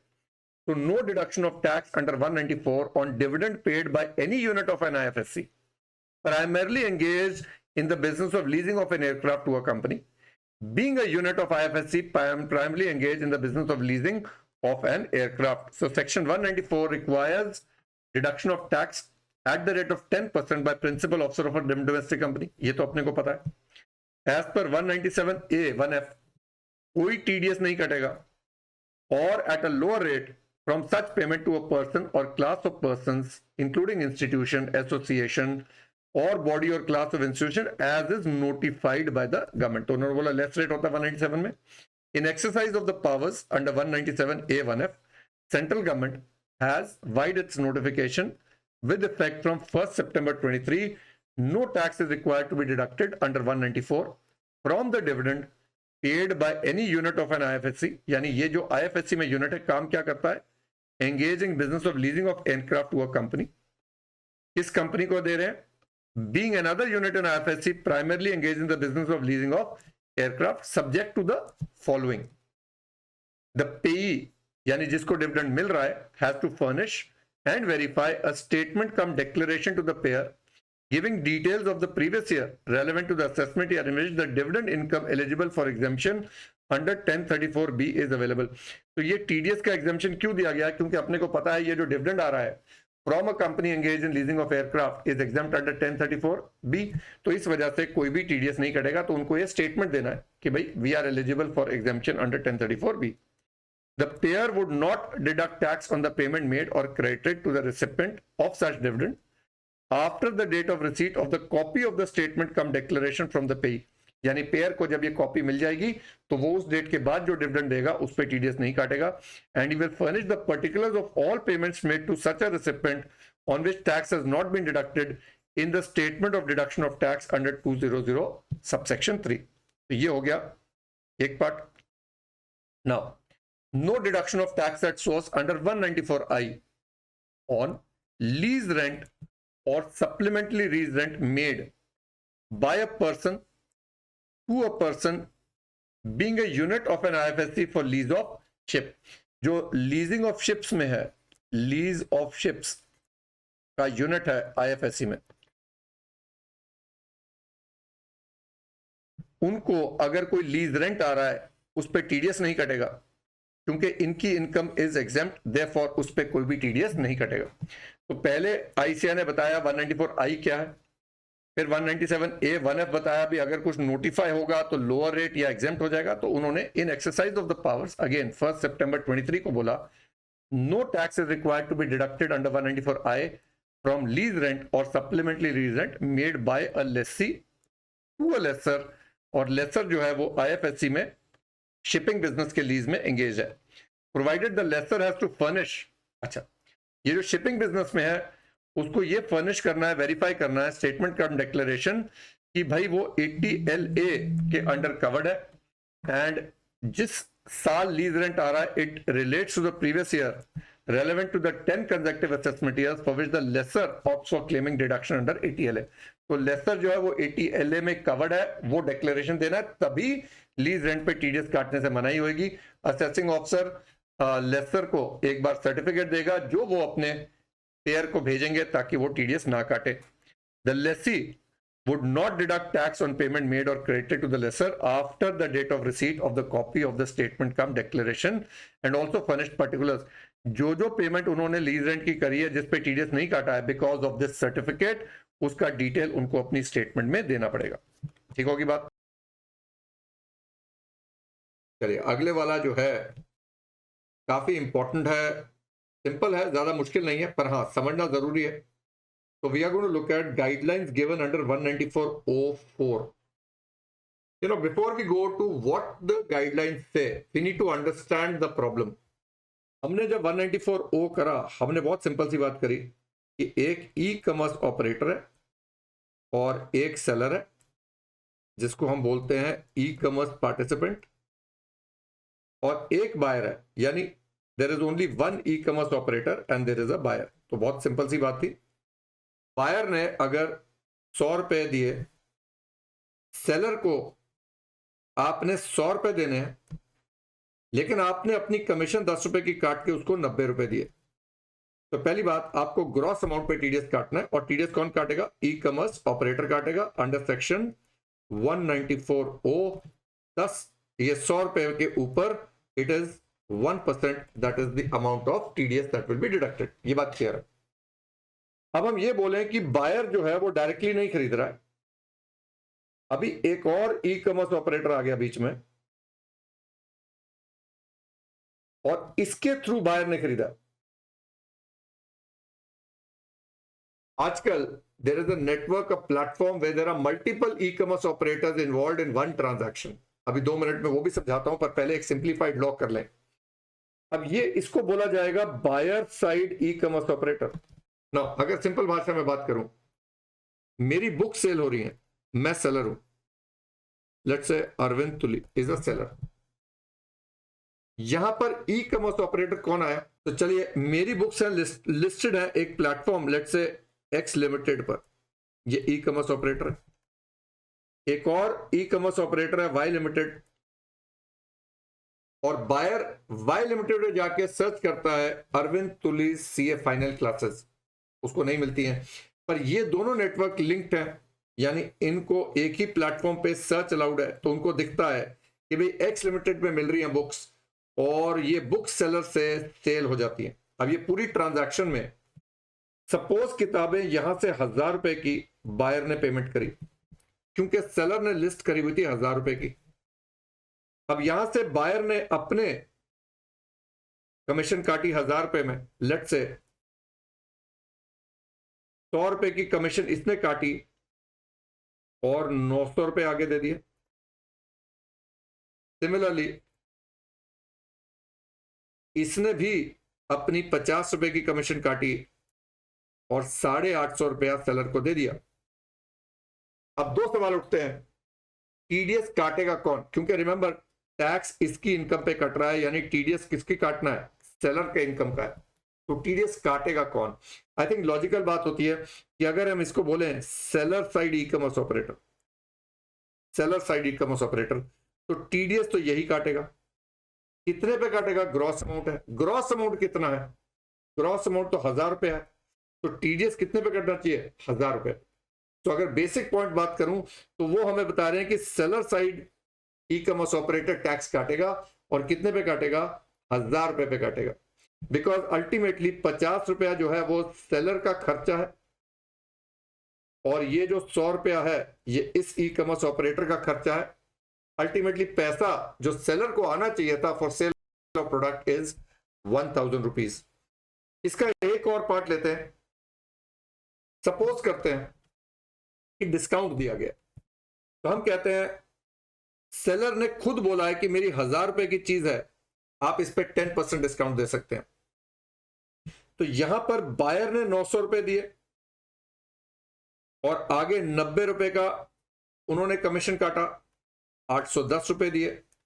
यहां पर सपोज मान लेते हैं 40 रुपए का कमीशन काटा और 770 रुपीज मिले। अल्टीमेटली सेल कितने की हुई है? 900 रुपया। इसने 10% डिस्काउंट अलाउ करा था, इसको कितना मिल रहा है? 900 रुपया। तो टीडीएस कटेगा ऑन 900 रुपीज। क्लियर होगी बात? एक सिचुएशन ये भी होती है कि सेलर कहता है मैं कोई डिस्काउंट नहीं दे रहा, मैं तो 1,000 रुपए का ही बेचूंगा। The seller says I will sell it for 1,000 rupees. यही टर्म्स एंड कंडीशंस आगे तक बताई गई हैं, पर ये जो buyer side e commerce operator है ना, इसके बाद बहुत सारी फंडिंग आई हुई है और ये सेल लेने के लिए अपनी जेब से डिस्काउंट देता है। यानी the sale is listed at 1,000, the sale is listed at 1,000, पर he gives a 10% discount from his pocket. तो इसने 900 रुपए लिए, आगे जो ये दे रहा है, जो आगे ये दे रहा है, ये 1,000 रुपए में से अपनी कमीशन काट के दे रहा है, 900 रुपया दे रहा है, और ये आगे 900 में से 50 रुपया काट के 850 दे रहा है। यानी जो 100 रुपया यहां पर है जो इसकी जेब से गया है, वो इसने डिस्काउंट बियर करा है। सेलर की ग्रॉस वैल्यू 1,000 है, therefore TDS will be deducted bye the seller side e commerce operator on 1,000। सो मोटा मोटा ये रहा हमारा सर्कुलर, बट एक बार इसको पूरी तरह पढ़ लेते हैं। ठीक है जी, एक एक पॉइंट पढ़ते हैं and we will go on. तो पहला है who should deduct tax at source where there are multiple e-commerce operators involved in a transaction। तो एक बात हो रही है open network for digital commerce, ये गवर्नमेंट ऑफ इंडिया नया जो आया है for digital commerce, open network है। This network multiple buyers and sellers and multiple e-commerce platforms to be connected to one network, ताकि एक सेलर नेटवर्क के पास कुछ बिक रहा है, दूसरे बायर के पास ई-कॉमर्स ऑपरेटर के पास कुछ बायर्स हैं, तो ये बायर जब इस ई कॉमर्स ऑपरेटर पे सर्च करेगा प्रोडक्ट की, वो इस नेटवर्क पे सर्च करेगा, जो भी सेलर ई कॉमर्स ऑपरेटर है वहां से सेल इसके थ्रू हो जाएगी। So it will allow a larger audience to reach out and get goods from a lot of e commerce operators. तो ये एक open network for digital commerce का प्लेटफॉर्म है। उस सिनेरियो में टैक्सेशन है अपने को, तो इसे देयर में बी अ प्लेटफॉर्म और network, open network for digital commerce on which multiple e-commerce operators are participating in a single transactions. For example, there could be a buyer side e-commerce operator involved in buyer side functions and a seller side e-commerce operator involved in seller side functions. अब ICI ने जो circular दिया CBDT का situation 1 कहता है when multiple e-commerce operators are involved in a single transaction of sale or goods, or provision of services to the e-commerce platform and where the seller side e-commerce operator is not the actual seller of goods or services. Okay, सारी से पढ़ेंगे. यानी let us say there is a seller. Let us take the name of the seller as AT. There is a seller side e-commerce operator. Let's say there is X Limited, which is running this. Buyer side e-commerce operator. Let's say there is Y Limited running this. And there is the buyer. Let's say साहिल. अब साहिल ने search करी Y limited के network पे. It could be buybooks.com. The seller side e-commerce operator could be sellbooks.com. Now TDS कौन deduct करेगा? हमने कहा seller side e commerce operator TDS deduct करेगा. तो पहली बात तो ये हो गया. So where multiple e-commerce operators are involved in a single transaction of sale of goods or provision of services through e-commerce operator platform or network, and where the seller side e-commerce operator is the actual seller of goods or services. Now it could also be कि एक seller है और ये e-commerce operator है. There is an e-commerce operator making payment to seller. There is an e-commerce operator जिसके through buyer ने करा.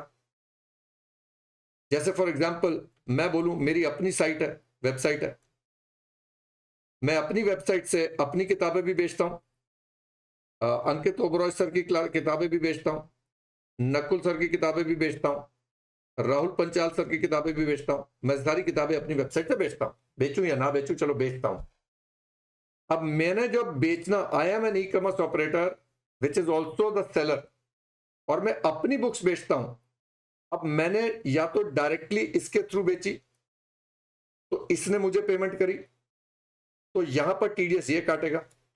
अगर मैंने किसी और नेटवर्क के थ्रू बेची, मैंने यहां पर वही X लिमिटेड के थ्रू बेची, X लिमिटेड के थ्रू Y लिमिटेड ने बेची, Y लिमिटेड ने बायर साहिल को बेची, जो भी पेमेंट कर रहा है to the seller, anybody making a payment to the seller will be deducted TDS. यानी बेसिकली हम ये बोलते हैं लायबिलिटी टू डिडक्ट TDS उसकी है जो सेलर को पेमेंट कर रहा है.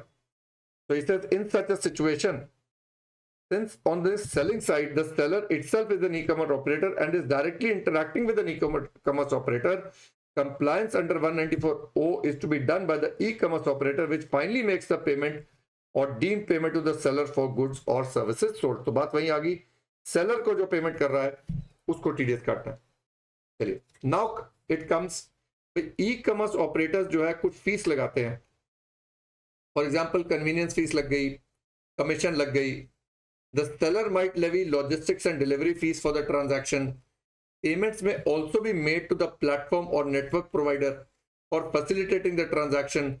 Would these form part of gross amount for the purpose of TDS under 194O? Simple example, I think CBDT ने बहुत क्लैरिफाई कर दिया, इसको यहीं से कर लेते हैं. फॉर एग्जांपल एक सेलर है बेटा, वो कहता जी चीज तो मैं 100 रुपए की बेचूंगा, 100 रुपीज की, पर पैकिंग के 5 रुपए लूंगा, शिपिंग के 10 रुपए लूंगा और कन्वीनियंस फीस 3 रुपए की लूंगा, यानी टोटल 118 रुपए लूंगा. ये सेलर के चार्जेस हैं. बायर ने जब पे करा तो 118 रुपए पे करा, पर इन्होंने अपना 1 रुपया रख लिया, आगे कितना दिया, 117 रुपए दिया. उन्होंने 2 रुपए अपने रख लिए और आगे कितना दिया, 115 रुपए दिए. अब आप खुद सोच के बताओ मुझे, how much do you think is the gross value? क्या ये 2 रुपया और 1 रुपया माइनस करके 115 पे TDS कटेगा या 118 पे कटेगा? सर TDS होगा 118 पे, क्योंकि सेलर को जितना मिल रहा है ना, सेलर ने जितने का बेचा उतने पे TDS कटेगा. ग्रॉस वैल्यू, सिंपल सी बात बोलूं तो. और TDS काटेगा कौन? ये काटेगा seller side e commerce operator. It is thus clarified that TDS shall be deducted by the seller side e-commerce operator on the gross amount at 118. Clear होगी बात? ओके, ये सारा उन्होंने वही एक्सप्लेन करा है. अब एक एग्जांपल और दिया है, इसमें क्या बोला जाता है कि बायर ने 100 रुपए दिए बायर साइड ई-कॉमर्स ऑपरेटर को, और बायर साइड ई-कॉमर्स ऑपरेटर ने 5 एज कमीशन रख के 95 दे दिए सेलर साइड ई-कॉमर्स ऑपरेटर को. सेलर साइड ई-कॉमर्स ऑपरेटर ने 10 रुपए रख के 85 दे दिए. मैंने आपको ऑलरेडी सिचुएशन करा दी है, तो आप खुद बताओ सेलर कितने का बेच रहा है? सेलर 100 रुपीज का बेच रहा है. क्या ये ₹5 इसका खर्चा है और ये ₹10 इसका खर्चा है, उस पर टीडीएस नहीं कटेगा, there will be no TDS on these. But seller side e commerce operator इसके ₹100 पे टीडीएस काटेगा अंडर सेक्शन 194O। इसे seller label price for product is 85। The seller side e-commerce operator fees for listing the seller catalog and facilitating the transaction is 10, and the buyer side e-commerce operator fees to provide an interface to enable the buyer to discover the seller product and to enable them to place an order is 5. ठीक है जी। The seller charges the buyer a total of 100, 85 plus 10 plus 5, and issues an invoice for 100 gross amount as shown in the diagram above. TDS under 194O has to be calculated on 100 rupees, which is gross value, at 1% by the seller e-commerce operator. The buyer e-commerce operator fees charged to the seller and the seller fees charged to the seller will not be subject to further TDS under section 194H. तो आप बेटा जो यहां पर कहता है sellers label price for the product is 85, basically अगर हम लेबल प्राइस 100 रखें और ये कट के वापस आए, या हम 85 रखें और ये यहां पर 100 पे बेच के माइनस कर करके हमें दें, बात तो वही है ना। आप यहां 100 रुपए रख लेते हैं, ये 100 रुपए का बेचता, माइनस करके अपने ₹5.95 आगे देता, माइनस करके ₹10.85 मिलते आपको, तो भी तो हम 100 रुपए पे टीडीएस कटवा रहे ना था। तो आप ट्रांजैक्शन को जैसे मर्जी फ्रेम कीजिए, उन्होंने क्लैरिफाई कर दिया कि टीडीएस तो 100 रुपए पे कटेगा। ठीक है जी। ना इसके नीचे वाले जो पॉइंट्स हैं, ये सारे पॉइंट्स मैंने आपको करवाए हुए हैं कि क्या जीएसटी के ऊपर टीडीएस कटता है। Will 194O include the value of GST. तो हमने कहा था वे tax is to be deducted at the time of credit, तो विदाउट इंक्लूडिंग जीएसटी है। और अगर एडवांस पेमेंट पे है, tax is to be deducted on payment basis because payment is earlier than credit, then GST will be included because it is not possible to identify the payment। ये हम already कर चुके हैं। Adjustment for sale returns मैंने class में करा दिया था। Money refunded against purchase returns के बारे में सारी बातें करी हुई हैं। एक और पॉइंट है जो करेंगे डिस्काउंट्स के बारे में। Treatment of discounts offered by the actual seller. इसमें क्या था, लेबल प्राइस 100 की है and the seller offers a discount of 10। Seller को ₹10 का डिस्काउंट दे रहा है, 90 will be receivable. In this case, the seller will invoice the buyer for 90 rupees and hence TDS will be calculated on 90। यानी seller ने ही discount दे दिया, तो भाई उसने तो 90 का ही बेचा। इसमें कोई ई कॉमर्स ऑपरेटर के चार्जेस वगैरह नहीं है, आपने तो बायर से ही कम लिए। तो बायर से अगर आपने 90 लिए, डिस्काउंट आप दे रहे हैं, तो आपका TDS 90 पे कटेगा।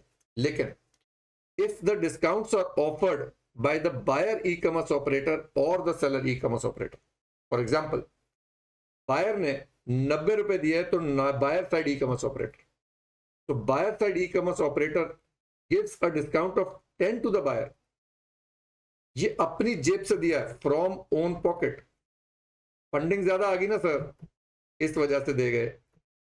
And pays 100 to the seller side e commerce operator, यानी 90 आए पर आपने 100 दे दिया आगे, और इसने आगे 100 दे दिया to the seller. So TDS obviously will be deductible on 100 rupees, not on 90. So in the above example, if the price quoted is 100, the buyer gives a discount of rupees 10.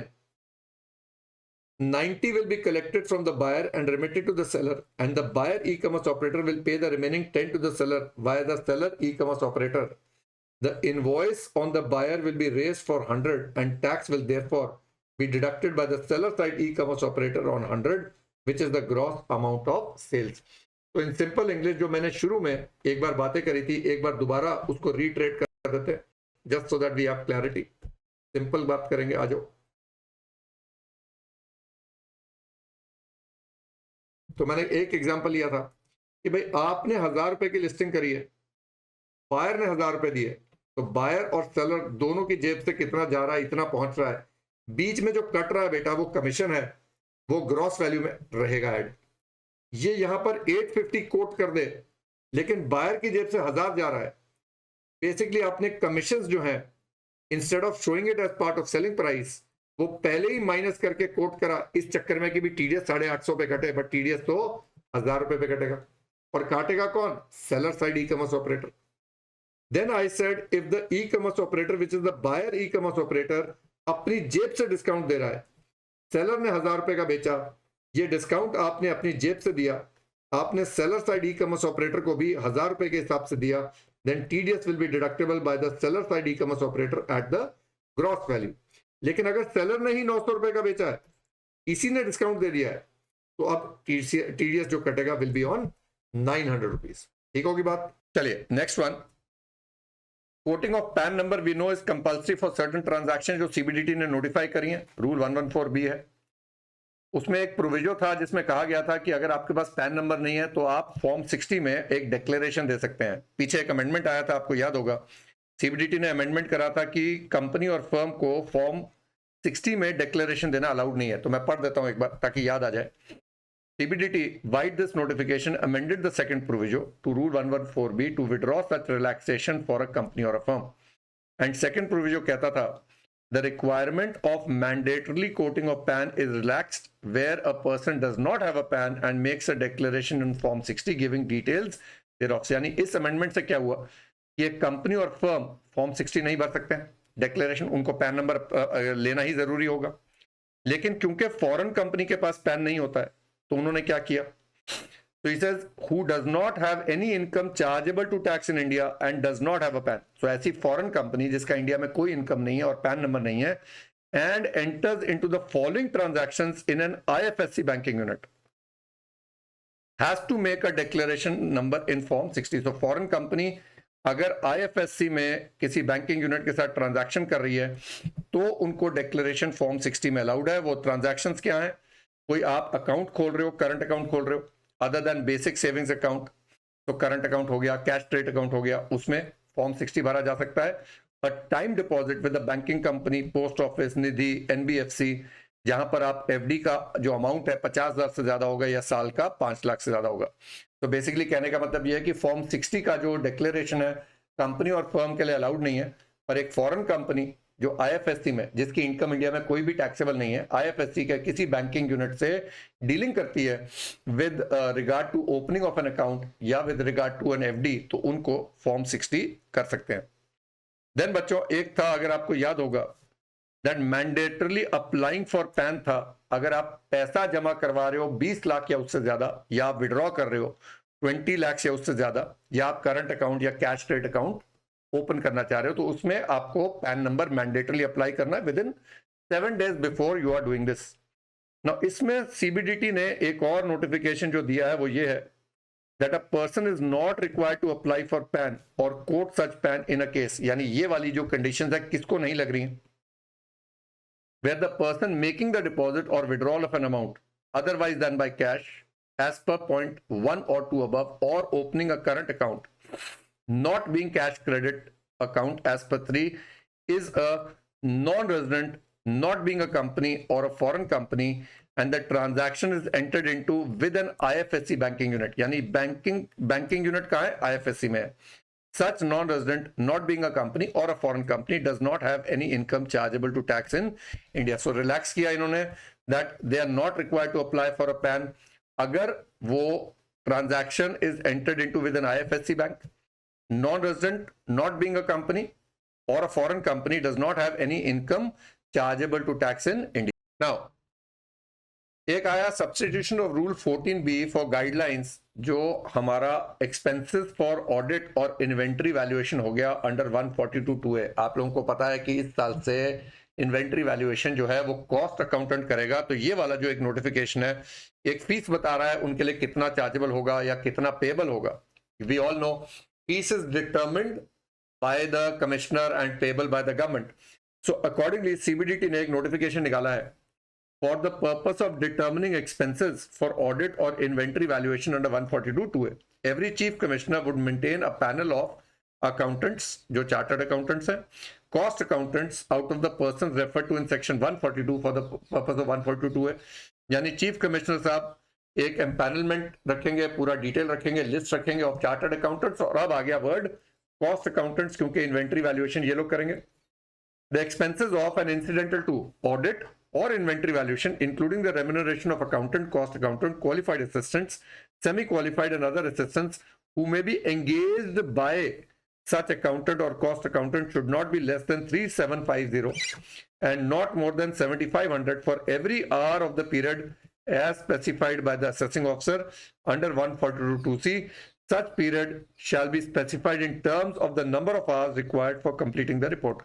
तो बेसिकली क्या बोल रहे हैं कि भाई जो accountant है या जो कॉस्ट अकाउंटेंट है, क्वालिफाइड असिस्टेंट्स है, जो भी एंगेज है, उसका कम से कम 3750 रुपया पर आवर का रेट होगा and it should not be more than 7500 for every hour, और वो आवर्स कितने होंगे वो रिपोर्ट में प्रिस्क्राइब्ड मिलेंगे. ओके, नाउ सर्कुलर नंबर 3 में क्या हुआ, आप सबको पता है कि अगर पैन और आधार लिंक नहीं होते तो पैन नंबर इनऑपरेटिव हो जाता है. तो पैन नंबर जब इनऑपरेटिव होता है तो कई कॉन्सिक्वेंसेज होते हैं. आप रिफंड एप्लीकेशन नहीं क्लेम कर सकते, आपकी रिटर्न नहीं जाएगी, आपको फीस लगता रहेगा, आपको इंटरेस्ट लगता रहेगा. और एक बड़ा इंपॉर्टेंट क्लॉज था कि आपका जो रेट ऑफ टीडीएस और टीसीएस है वो टीडीएस का 20% हो जाता है, टीसीएस का ट्वाइस द रेट हो जाता है. तो ये बहुत सारी जो इश्यूज आए, इनके ऊपर बहुत सारी रिप्रेजेंटेशन आए और सीबीडीटी ने एक सर्कुलर है क्लैरिफाई क्या करा. देखते हैं कि जो इन ऑपरेटिंग जो कॉन्सिक्वेंसेज है, जो हायर रेट है, तो इसको पढ़ लेते हैं. Dated this has been partially modified to provide relief to tax deductors and tax collectors for failure to deduct or collect tax at a higher rate, which applies as a consequence of failing to link Aadhaar with PAN, resulting in the PAN becoming inoperative. यानी जो relaxation आया है, मार्जिनी modify करा है, डिडक्टर्स को और collectors को बोला कोई बात नहीं, अगर आपने हायर रेट पे नहीं कलेक्ट करा या डिडक्ट करा तो हम आपको माफ करते हैं. This has been extended up till 31st of March 24. तो उधर डेट आ गई up till 31st of March 24. हम सबको पता है कॉन्सिक्वेंसेज जो थे, those would have become operative with effect from 1/7/23. लेकिन अब ये जो टीडीएस काटने का है एट हायर रेट या tax collection at a higher rate, वो आपका एक्सटेंड हो गया अप टिल 31st March 24. ठीक हो गया.